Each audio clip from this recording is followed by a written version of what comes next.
राधे राधे। राधा बल्लभ श्री हरिवंश। श्री धाम वृंदावन की परिक्रमा जो कि निर्जला एकादशी को हमने की, तो चलिए आप भी हमारे साथ में बने रहें। आपको भी मानसिक परिक्रमा करवाते हैं श्री धाम वृंदावन की। वृंदावन की परिक्रमा 12 किलोमीटर की परिक्रमा है, जो कि आपको कंप्लीट करने में 3 से 4 घंटे का समय लग जाता है। बहुत ही सुंदर ये परिक्रमा है, बहुत ही सुंदर। इस मार्ग में मंदिर पड़ते हैं, देख लीजिए। सबसे पहले जब आप परिक्रमा स्टार्ट करें तो जिस भी स्थान से करें वहाँ दंडवत लेट के आप ब्रज की धूल को अपने माथे पर लगाएं और उसके बाद में फिर अपनी परिक्रमा की शुरुआत करें। इस वक्त हम हैं श्री राधा टीला चौक, जो कि प्रेमानंद जी महाराज के आश्रम से थोड़ी ही पहले पड़ता है। राधा टीला चौक, यहाँ से हमने अपनी श्री धाम वृंदावन की परिक्रमा की शुरुआत की और हम चल दिए हैं परिक्रमा में आगे। और परिक्रमा में चलते चलते हमारा सबसे पहला जो पड़ाव पड़ा वो था श्री प्रेमानंद जी महाराज का आश्रम, श्रीहित राधा केली कुंज। ये वही स्थान है जहाँ प्रेमानंद जी महाराज लोगों को सत्संग, कीर्तन और एकांतिक वार्तालाप सुनाते हैं। तो देख लीजिए, आप भी श्रीहित राधा केली कुंज आश्रम के दर्शन कर लीजिए, प्रेमानंद जी महाराज के आश्रम के दर्शन कर लीजिए और बोल दीजिए श्री प्रेमानंद जी महाराज की जय, श्री राधा रानी की जय। और बहुत ही सुंदर स्थान देख लीजिए। जितने भी लोग यहाँ पर आपको दिख रहे हैं आश्रम के बाहर, ये सभी लोग सत्संग कीर्तन के टोकन लेने के लिए यहाँ पर बैठे हुए थे, क्योंकि हमने ये अपनी रात्रि में वृंदावन की परिक्रमा कर ली। योगिनी एकादशी थी और साथ ही इंटरनेशनल योगा डे था। अब हम अपने अगले पड़ाव पर पहुंच चुके हैं श्री लाडली निकुंज, जो कि प्रेमानंद जी महाराज के आश्रम से थोड़े ही आगे है। तो आप जब वृंदावन की परिक्रमा करें तो श्री लाडली निकुंज के जरूर दर्शन करके जाएं। अगर आपने पहले किए हुए हैं तो आप फिर परिक्रमा के मार्ग में आगे बढ़ सकते हैं। तो परिक्रमा के मार्ग में फिर हम अपनी अगले पड़ाव के लिए चल दिए और परिक्रमा करते करते करते करते हम पहुंच गए भक्ति वेदांत गौशाला। देख लीजिए सामने से भक्ति वेदांत गौशाला, ये इस्कॉन वालों की गौशाला है और बहुत ही सुंदर गौशाला है।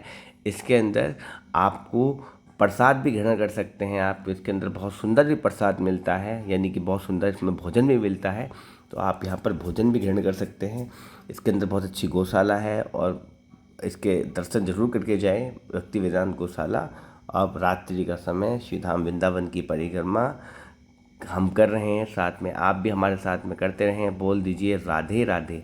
अब परिक्रमा करते करते हम पहुंच चुके हैं एक ऐसे स्थान पर जिसका नाम है कालीदेव मंदिर। ये वो स्थान है जहाँ पर भगवान श्री कृष्ण ने कालिया नाग का उद्धार करके और उसको यमुना जी से बाहर कर दिया था। यानी कि हम बात कर रहे हैं कालिया नाग जिसने यमुना के जल को दूषित किया हुआ था और जो भी यहाँ पर आता था वो उसको खा जाता था। तो ये सुंदर सा नज़ारा आप देख रहे हैं वृंदावन की पवित्र पावन भूमि से परिक्रमा मार्ग में पड़ने वाला कालीदेव मंदिर। और ये वही स्थान है जहाँ पर यमुना जी बहा करती थी और इस स्थान पर रहा करता था कालिया नाग सर्प, जिसकी वजह से वृंदावन का जल दूषित हो रहा था, यमुना का जल दूषित हो रहा था, साथ ही लोगों में काले नाग का भय था। तो भगवान के द्वारा उसका उद्धार करके और उसको यहाँ से मुक्त कर दिया गया था। अब आप देख लीजिए सामने दिख भी रहा है कालीदेव मंदिर। अब हम परिक्रमा में आगे बढ़ते बढ़ते पहुँच चुके हैं परिक्रमा मार्ग में पड़ने वाले वृंदावन के सबसे बड़े शिवलिंग। आप भी वृंदावन के सबसे बड़े शिवलिंग के दर्शन कर लीजिए और बोल दीजिए राधे राधे। तो ये वृंदावन के बहुत बड़े से शिवलिंग है, देख लीजिए कितने बड़े शिवलिंग यहाँ पर श्री धाम वृंदावन के। फिर परिक्रमा के मार्ग में हम आगे बढ़ गए, बहुत ही सुंदर वृंदावन की परिक्रमा। और परिक्रमा में चलते चलते चलते चलते श्री राधा रानी का, श्री कृष्ण भगवान का गुणगान करते हुए आप जाते हैं तो परिक्रमा का जो लाभ है कई गुना बढ़ जाता है। अब हम परिक्रमा में चलते चलते पहुंच चुके हैं श्री मदन मोहन मंदिर। ये वृंदावन का बहुत ही सुंदर मंदिर है, सबसे प्राचीन मंदिर। और ये वही स्थान है जहाँ पर 7 सूर्य, यानी कि 7 सूर्य का ताप, जब भगवान श्री कृष्ण ने काले नाग का वध किया था तो इसी स्थान पर। और श्री कृष्ण भगवान ने जब कालीनाग का वध किया था, उसका उद्धार किया था, तो उन्हें ठंड लगने लगी थी, तो उनका उद्धार इसी स्थान पर ठंड लगने लगी थी, तो माता यशोदा ने भगवान से प्रार्थना की थी। तो सात सूर्य के बराबर की ऊष्मा निकली थी, जिससे भगवान श्री कृष्ण की ठंड दूर हुई थी। अब वृंदावन की परिक्रमा मार्ग में आगे चलते चलते चलते चलते चलते चलते हम पहुंच चुके हैं श्री बांके बिहारी मार्ग। श्री बांके बिहारी जी के दर्शन के लिए लोग यहीं से एंटर करते हैं, ये वीआईपी मार्ग भी इसको कहते हैं। तो आप भी, रात्रि के बज रहे हैं 12, आप भी बोल दीजिए श्री बांके बिहारी लाल की जय। श्री धाम वृंदावन की परिक्रमा अगर आप एकादशी वाले दिन करते हैं तो आपका लाभ कई गुना बढ़ जाता है। तो बड़ी ही सुंदर सी ये परिक्रमा है श्री धाम वृंदावन की। तो आप भी जब श्री धाम वृंदावन आए, वृंदावन की पवित्र पावन भूमि पर आए, तो वृंदावन की परिक्रमा जरूर करें। इस परिक्रमा को जब आप करते हैं तो इसके बीच में पड़ने वाले 6,500 मंदिर कवर हो जाते हैं, जिससे आपको उन 6,500 मंदिरों का लाभ भी मिल जाता है। बड़ा ही सुंदर सा ये मंदिर है। आप परिक्रमा में आगे बढ़ते बढ़ते बढ़ते बढ़ते हम पहुंच चुके हैं श्री महाप्रभु जी की बैठक। इस जगह को इमली तला भी कहते हैं, और इस स्थान के अंदर एक वृक्ष है जिसको इमली का वृक्ष भी कहते हैं।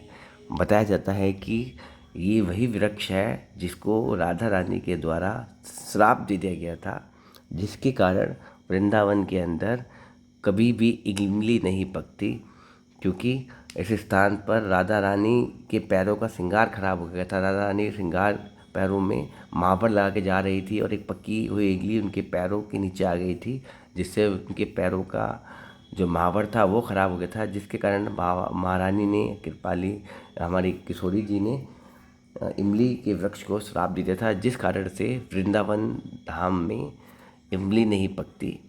तो इसके भी आप सुंदर से दर्शन करके जाएं इमली तला के। और वृंदावन की परिक्रमा में आपको दर्शन कराते कराते हम पहुंच गए हैं यमुना जी के बिल्कुल ही पास। और देख लीजिए यमुना मैया के पास बने हुए श्री प्राचीन हनुमान मंदिर और शनि मंदिर के भी सुंदर से दर्शन कर लीजिए, शनिदेव जी के, हनुमान जी के। तो ये भी बहुत सुंदर सा मंदिर है। देख लीजिए कितनी घंटियाँ यहाँ पर बाहर लगी हुई है, और बहुत ही सुंदर मंदिर है। आप इसके भी दर्शन करके जाएं, बहुत ही अलौकिक सुखों की आपको प्राप्ति होगी। तो श्री धाम वृंदावन की परिक्रमा मार्ग में जितने भी दृश्य, जितने भी मंदिर, जितने भी स्थान जो पड़ रहे हैं, उसके बारे में हम आपको बताने की कोशिश भी कर रहे हैं, साथ ही साथ आपको उनके दर्शन भी करवा रहे हैं। वृंदावन की परिक्रमा 12 किलोमीटर की, जिसको करने में 3 से 4 घंटे का समय लग जाता है। बहुत ही सुंदर ये परिक्रमा है। जब आप इसको करते हैं तो मन ही मन अपने इष्ट का नाम, राधा नाम, कृष्ण नाम, प्रभु का नाम, जो भी आपको प्रिय नाम है उसका नाम करते हुए, नाम जप करते हुए वृंदावन की परिक्रमा करें। फिर देखें कि जाने अनजाने में आपसे जो पाप हो गए हैं वो परिक्रमा करने से कट जाते हैं। और चलिए अब हम पहुंच चुके हैं एक ऐसे स्थान पर जहां पर प्रभु के द्वारा, हमारे कान्हा जी के द्वारा गोपियों के वस्त्र चोरी कर लिए गए थे, जिस स्थान का नाम है चीर घाट। आपने सुना होगा कि भगवान के द्वारा गोपियों के वस्त्र चुरा लिए गए थे चीर घाट पर। तो ये वही सुंदर सा स्थान है। अब परिक्रमा करते करते हम पहुंच चुके हैं यमुना मैया पर, और देख लीजिए रात्रि में यमुना मैया का सुंदर सा नज़ारा। देख लीजिए ये यमुना का घाट सामने है, यमुना मैया बह रही है, नाव खड़ी है, और हम आपको वृंदावन की परिक्रमा करवा रहे हैं।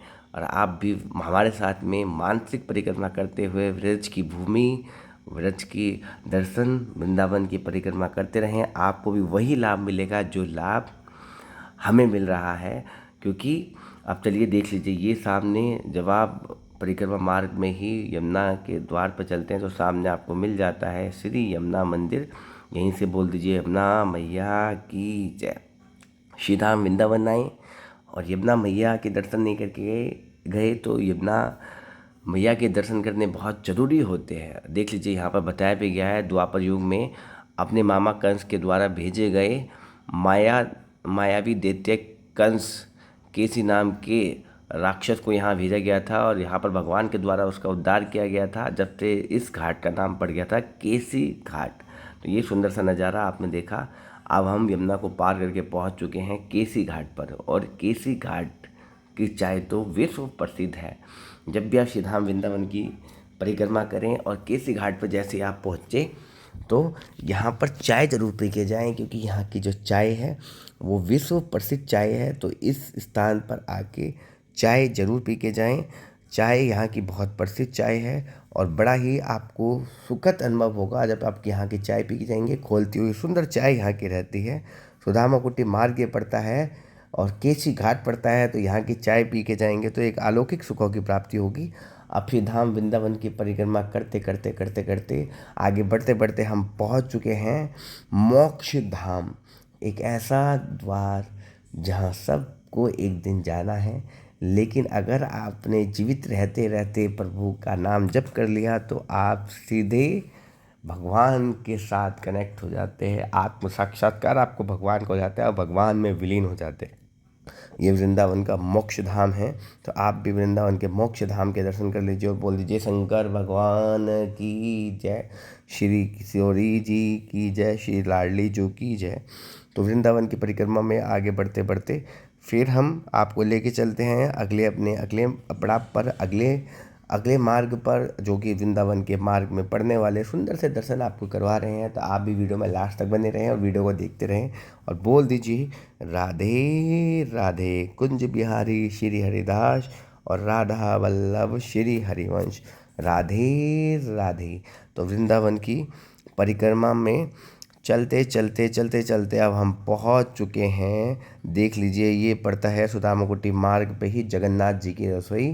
तो आप जगन्नाथ जी की रसोई के दर्शन कर लीजिए, साथ ही साथ जगन्नाथ मंदिर के भी सुंदर से दर्शन कर लीजिए। तो ये श्री धाम वृंदावन की परिक्रमा में पड़ने वाला जगन्नाथ मंदिर था, उसको भी आपने सुंदर से दर्शन करे। तो साथ ही साथ बोल दीजिए राधे राधे। वृंदावन की परिक्रमा में ये सुंदर से स्थान पड़ते हैं जिसके आपने सुंदर और अलौकिक दर्शन करे और बोल दीजिए राधे राधे। वृंदावन में चलते चलते राधे राधे ज़रूर बोलते रहे और राधे राधे कुंज बिहारी श्री हरिदास राधा वल्लभ श्री हरिवंश। अब वृंदावन की परिक्रमा करते करते करते करते रात्रि के बज चुके हैं 12:30 1 और हम चलते चलते चलते चलते पहुंच चुके हैं वृंदावन के एक बहुत ही सुंदर स्थान पर, जो है देवरा बाबा स्मृति द्वार।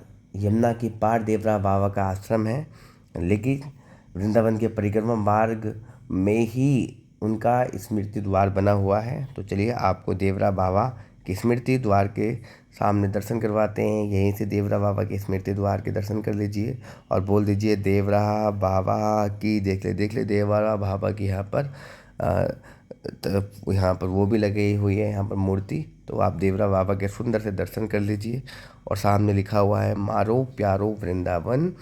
और इसी स्थान पर है थोड़ी सी आगे टटिया स्थान।